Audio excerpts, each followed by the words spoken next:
नमस्ते।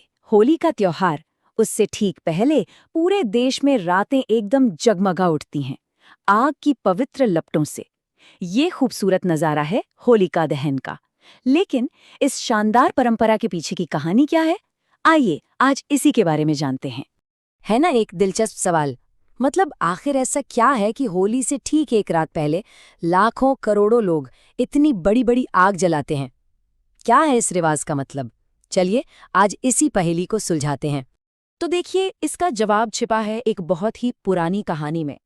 एक ऐसी कहानी जिसमें अटूट विश्वास की जबरदस्त ताकत है, आग का वो रौद्र रूप है और ऊपर वाले के एक ऐसे चमत्कार का जिक्र है जो सब कुछ बदल देता है।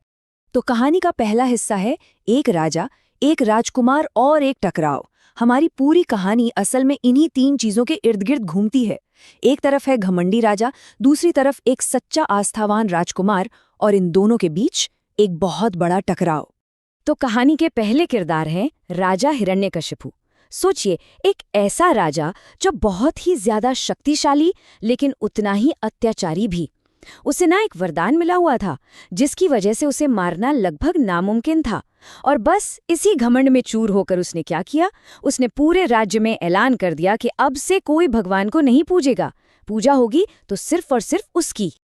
और फिर कहानी में आते हैं राजा के अपने बेटे, राजकुमार प्रहलाद। अब प्रहलाद अपने पिता से बिल्कुल अलग था, मतलब एकदम उल्टा। उसकी आस्था अपने अहंकारी पिता में जरा भी नहीं थी, बल्कि वो तो भगवान विष्णु के सबसे बड़े भक्त थे। दिन रात बस उन्हीं की भक्ति में डूबे रहते थे। तो यहाँ पर ये समझना जरूरी है कि पिता और पुत्र में जमीन आसमान का फर्क था। एक तरफ था हिरण्यकश्यपु, जो चाहता था कि सब उसकी पूजा करे, और दूसरी तरफ था प्रहलाद, जो अपनी भक्ति भगवान को देता था। पिता को अपनी ताकत पर घमंड था, तो बेटे को ऊपर वाले की शक्ति पर विश्वास। ये सिर्फ एक घर का झगड़ा नहीं था, नहीं, ये असल में अहंकार और आस्था के बीच की एक बहुत बड़ी लड़ाई थी। अब आता है कहानी का दूसरा भाग, न जलने वाली बहन। यहाँ से अहंकार और आस्था का ये टकराव एक बहुत ही खतरनाक मोड़ लेता है। होता ये है कि उस सच्चे राजकुमार को रास्ते से हटाने के लिए एक भयानक साजिश रची जाती है। अपने ही बेटे की भगवान विष्णु के लिए ऐसी भक्ति देखकर ना हिरण्यकशिपु का गुस्सा 7वें आसमान पर पहुंच गया।